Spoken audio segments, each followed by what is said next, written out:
Welcome back to the Solanki Rajput campaign from Broken Crescent 1.05 Remastered, a mode for Medieval to Total War Kingdoms, a Steam compatible conversion.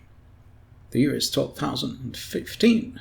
Long time has passed since 1207 when we did the last episode, but once again you have not missed much. There has been peace in the lands of the Rajputs. We are almost outside Kabul. The Gorid Sultan has amassed I will not waste words on you, infidel. 2 large armies My sultan wishes you dead. with very good quality units. And here's another army, lots of gulams. Let's have a look at how the Gorids are doing.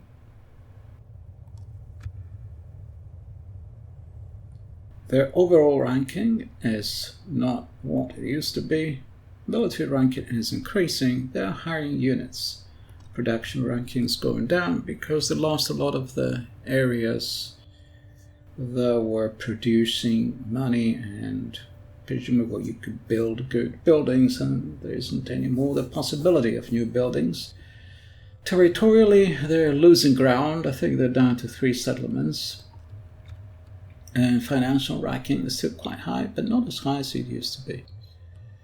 Let's have a look at all the factions now. These are all the factions. So financially they're still quite strong. The strongest faction, I suppose, is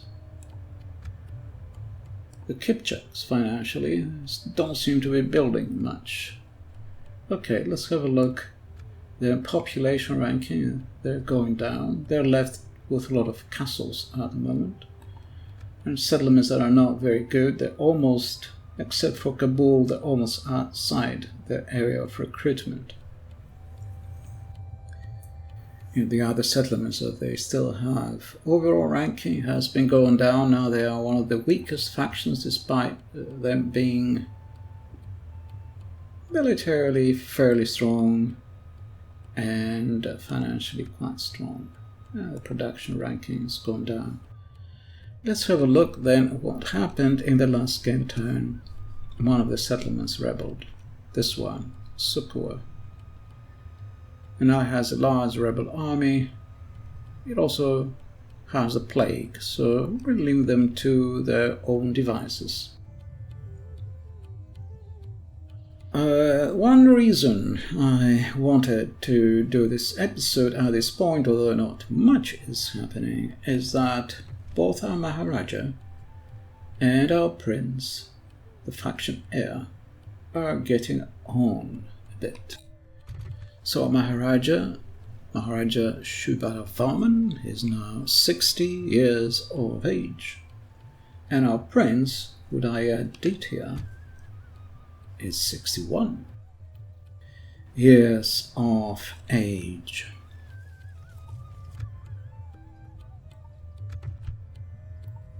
So they're both about to pass away, so it'd be nice to see how they're doing at the moment. They have brought our kingdom to its zenith of power and glory. And our Maharaja is here. He had recruited the prince, he had adopted him.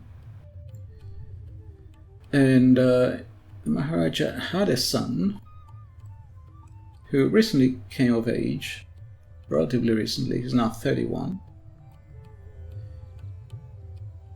Now, who's going to be the new faction heir? It could be him, or it could be this character, who was also fairly recent, Prithviraj Solanki. He is a son of the prince. The prince was adopted, this character Paradiora, who had a son Tribu Vanpal Diora, and the second son Bimdev Diora. The second son probably you haven't seen him yet, possibly you haven't seen any of his sons yet. He has adopted this character, Pajavan of Mira, who had a son. He is about to come of age. One of the sons of our Maharaja, Jagdeva Jala, had himself a son. He's 7 years old.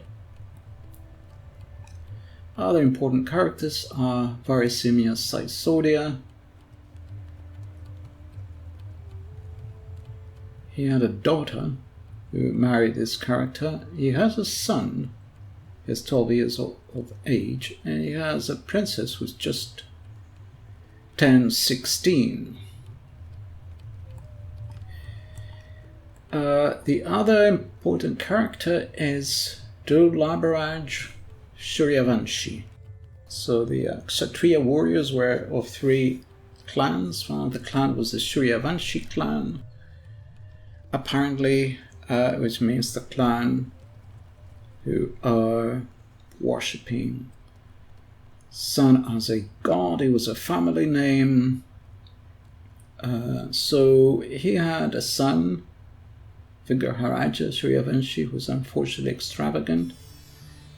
He adopted through marriage from one of his daughters another character, Sanjeev Chon, one of the Chons, a marital alliance with another Rajput clan, it would seem, if you like. Then he has adopted Anangpal of Malwa, who was a relative of our first Maharaja, Vindhyavan of Malwa. So he is Anangpal of Malwa. He had another son also, Upendra Suryavanshi. Second son, he is also extravagant. So his sons don't turn out very well. I don't know why they are extravagant. Possibly because their father is commissioning now is in control of all the finances, commissioning all new building projects. I don't know if that has an effect on the descendants of a particular character. It might. That would be interesting. Varisimia Saisodia has recruited also this general here, Dulagangeya, who has not been married yet. And he's quite old by now, he's 49, so he's not likely to get married. So that was the faction standing, and that was also the faction family tree. We have a building being built here where a prince is, a very expensive one. We are upgrading Delhi Fortress into a citadel, which sounds very good. Gwalior is now our capital, and Dolabraj Suryavanshi is now our capital. He's past 50, so his beard is graying. Now he is an active builder, or urban planner even. So is our prince. So they're equally capable as urban planners to commission projects. Both of them are very capable, but of course we're going to lose Prince Udayaditya relatively shortly. These buildings, if you remember here, don't give us any bonuses because we cannot recruit any units here. Peshawar, although a citadel, is outside our area of recruitment.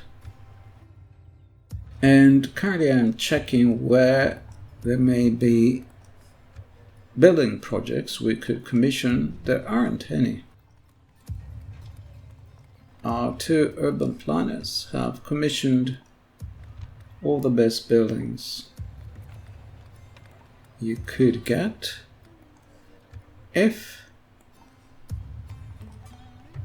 Dulabraj Suryavanshi could get here, he could commission something in Mumbai. So let's do that. We have nothing to lose. He still has movement. That's amazing. Anangpal of Malwa is the Raja of Somnath. Somnath has a good governor at the moment. I wonder which one is the best of the two. There's an easy way to find out.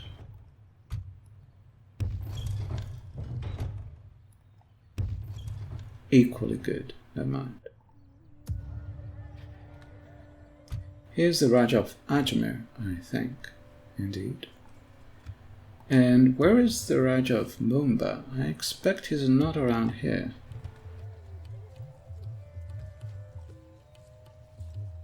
Here's one of the possible princes, the possible new heirs. It's either him, or who was the other one? It's either going to be him, the new heir, or him, I think. Yeah, it's either Prithviraj Solanki, has an appropriately royal name, or Jagdeva Jala, who is a son of a Maharaja. They are the two most likely heirs. Which one is it going to be? Where's Jagdeva Jala? I think it's up here. No, it's not. Where is he?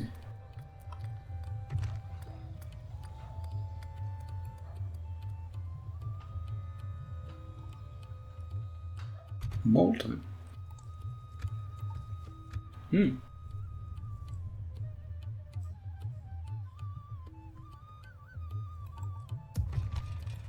Okay, so here's.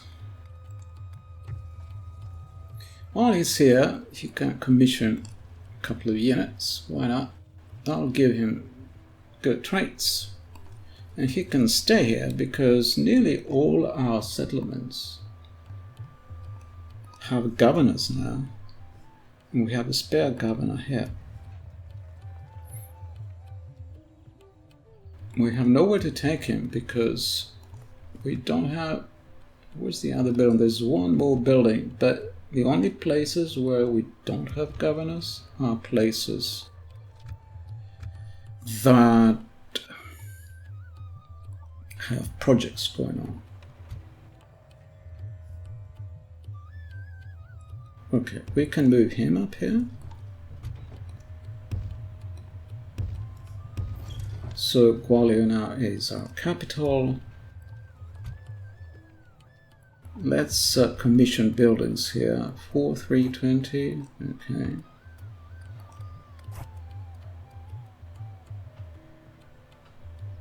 Let's focus on the expensive buildings. Actually, we need at this point leather tonner.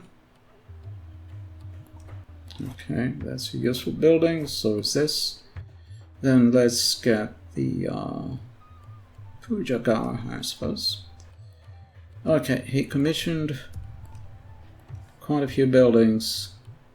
He can only go as far as Anilvara. It's a good place for him.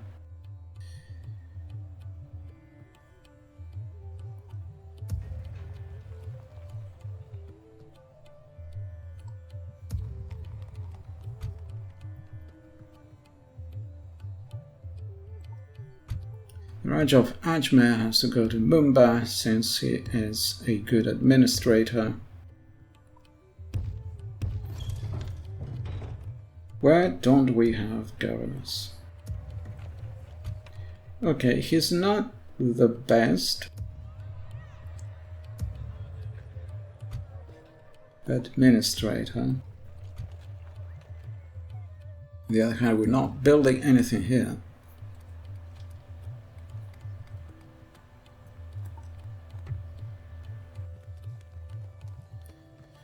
We are running out of options.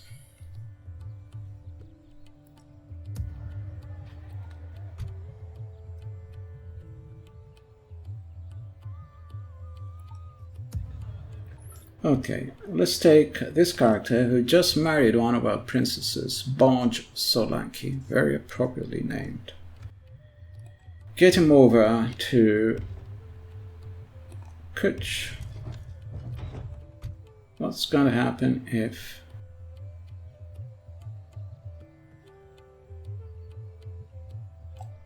he goes to Ajmer? So 3088. Okay. So definitely this chap, who is extravagant, is not a very good governor. Okay, this place is taken. We have this chap here who is a relatively new character.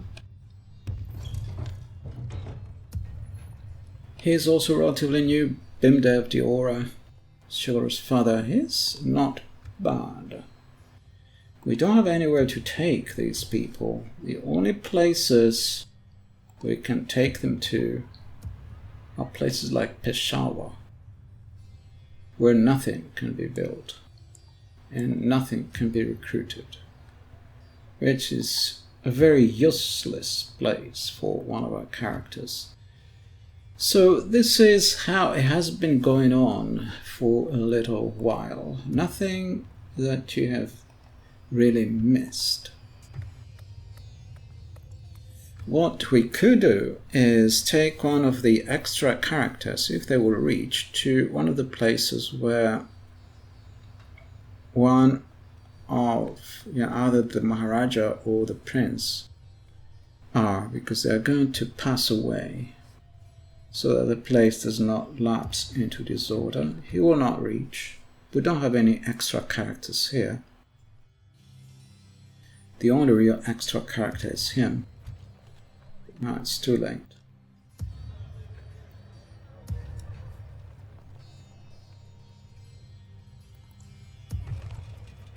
He will be free very soon, so we can move him up. Possibly next game turn. For now, he stays here.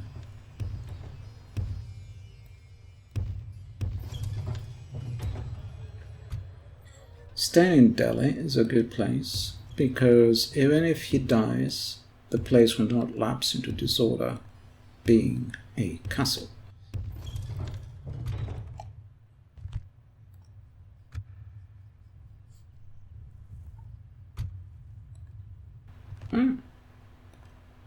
Whoa. Okay.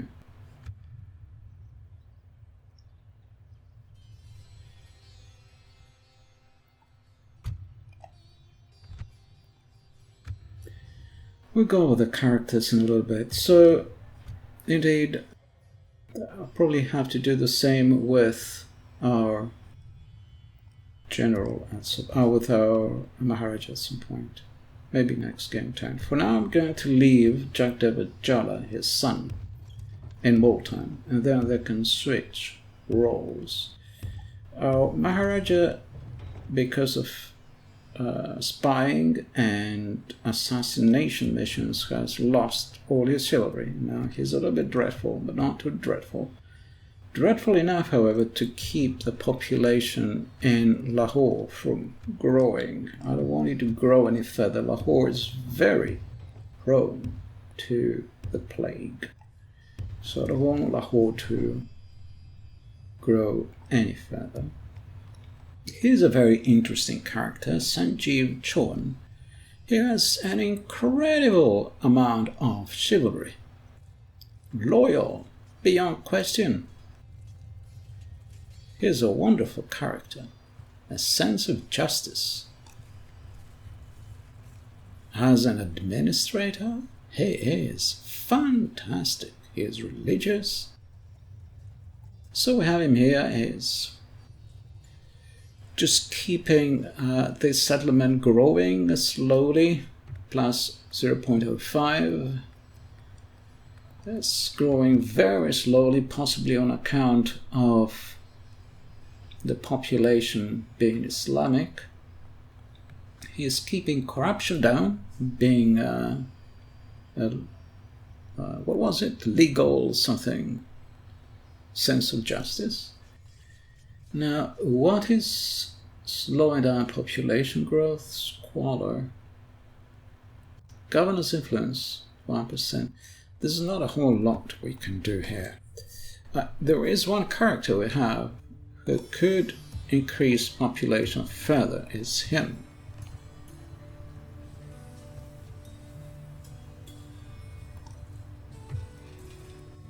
And why don't we do that? Because the blacksmith building is coming up, which means this character might get fine armor as a result. So let's get him to Jalanda.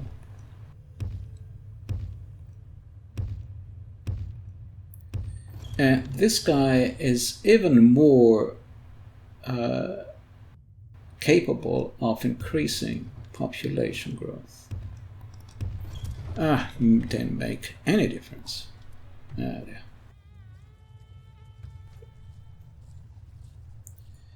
And we can now recruit these fabulous units from lots of different places, and we can recruit Kshatriya infantry from many different places now.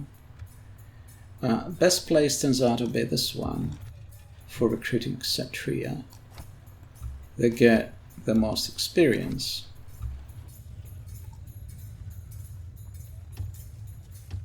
Actually, let's just do it from the beginning because sometimes it glitches out.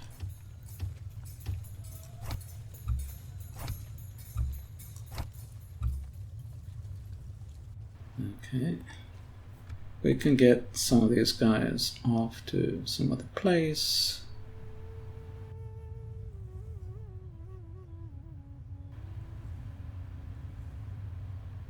Or we can leave them here. This is a good... That's 1, 2... I need another archer here. Yeah. So move him somewhere and exchange him with archers. 1, 2, 3, okay. More possibilities. Can we retrain archers? Yeah. We cannot.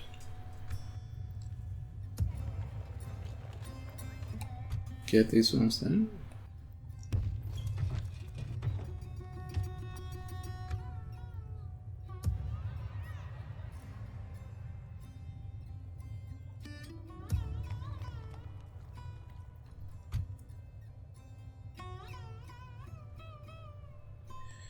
And we are preparing for a showdown with the Gorids. It's going to be a grand battle here.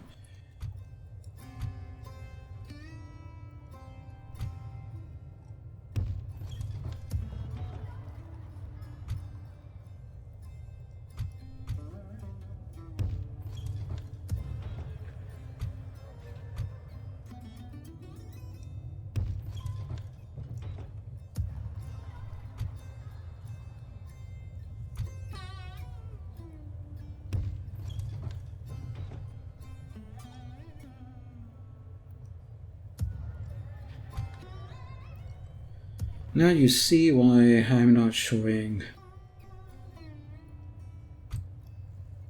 all these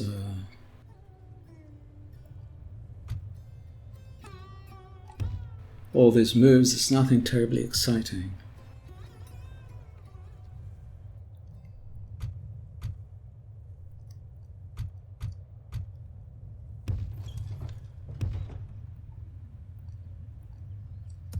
Now okay, the Maharaja will stay here for another game turn, then he'll move on to somewhere else. Let someone else complete this project.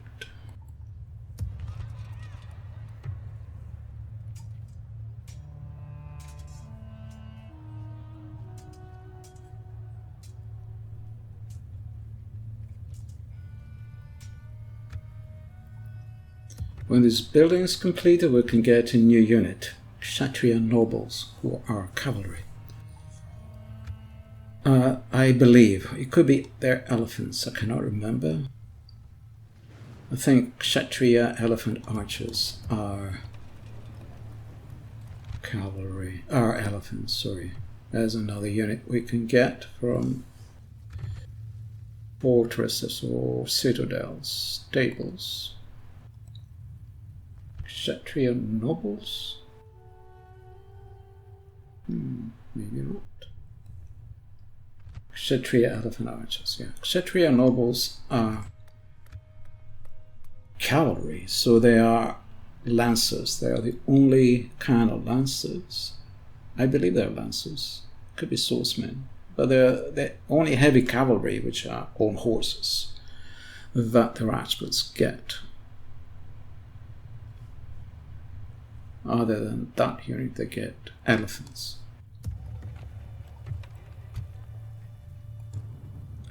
So this is the sort of thing that I've been doing now since the last episode. So whatever it is, more than 10 game turns. So you haven't been missing very much. The Goris have stopped attacking, but they have reinforced this region here, and this other region it was very heavily reinforced with lots of armies. In any case, I didn't want to attack here because that will make us neighbors to the Malikate of Sind, and then our relations with them will drop. Our reputation is going down slowly. It at the moment is very reliable, so it's still pretty good. Up to amiable, we're okay. Or up to reliable, I think we're okay. Mixed. So we have one more step until we get to mixed. Next step is reliable. When we get to mixed, that's when we start being able to get war subsidies. Okay, and I think that's all the moves of all the governors. And that's all I wanted to show for now. And I will skip the rest. I may have to rearrange a little bit the construction of what I am constructing, if there's anything exciting, anything new. May have to recruit some units so that I keep the governors busy so they don't get lazy traits.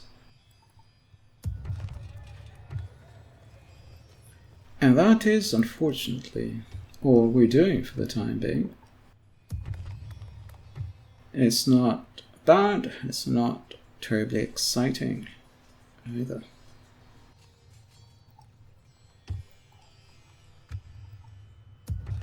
Definitely needs to do something so it doesn't get lazy.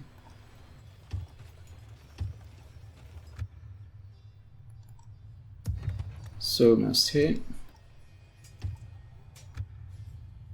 And he is recruiting some excellent units. One of our prospective princes, or even maharajas.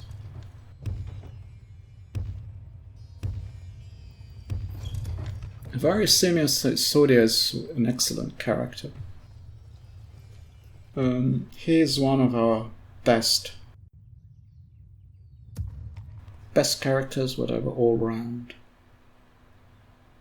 Once the prince and the maharaja die off, he will probably be the second best after Dula Brashuri and Vamshi. He's a nice character as well. He's getting on a bit. He's an active builder. Wife is fair, one of the princesses. Okay, so that's all for now. Nothing terribly exciting. May have to move a merchant or something. We'll see, I'll think about it. I'm not going to occupy you with trying to make decisions of who to move where. I'm sending some diplomats around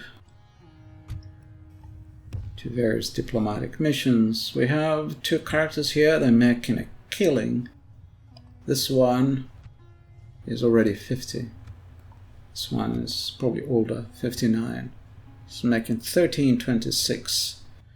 Golden coins per 10. Absolute killing. They'll have a few other characters in good spots, but it turns out that wine is quite a resource, which makes me think there's another place we can get wine. Somewhere down here. It's not as profitable. Okay, so that's pretty much everything for this game turn. Let's have a look at the characters before we close off. So, some new merchants, some old merchants, nearly all very friendly looking, trading in various important things.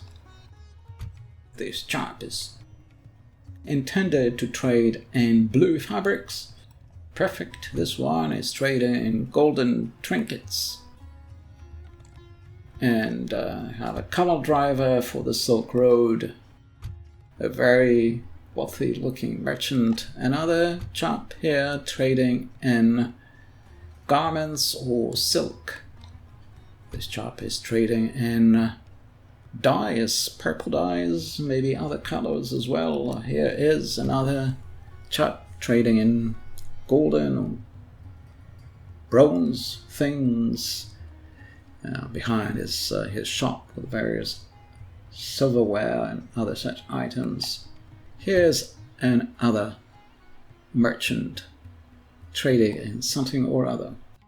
At the moment he's trading in gold, generating a little bit of money. Here's a new merchant. Then here are our diplomats. Some of them are getting older, some of them are relatively younger. Some of them are veterans, have been around a lot. Some of them are fairly new. Here's one of our veterans, a master of diplomacy. Here's one of the new ones. Recently recruited, as is this one. We have just one assassin. And even though we only just have one who's only killed a couple of merchants, maybe 4, 5 merchants, not just 2. It's caused our Maharaja to lose a lot of chivalry, and so the Maharaja then started recruiting a couple of agents. Some of these are new, so this one is a new agent because this one is about to pass away. We have a couple spies as well. They're not being used very much. Oh, this one's about to pass away. Okay, so I guess that was all the characters. You've seen them one by one, all our settlements. And that's probably the end of this episode. Not a terribly exciting one, but I felt I had to show it before our Maharaja and the Prince pass away. And let's see who is going to be the new Maharaja. While we're waiting, thank you for watching.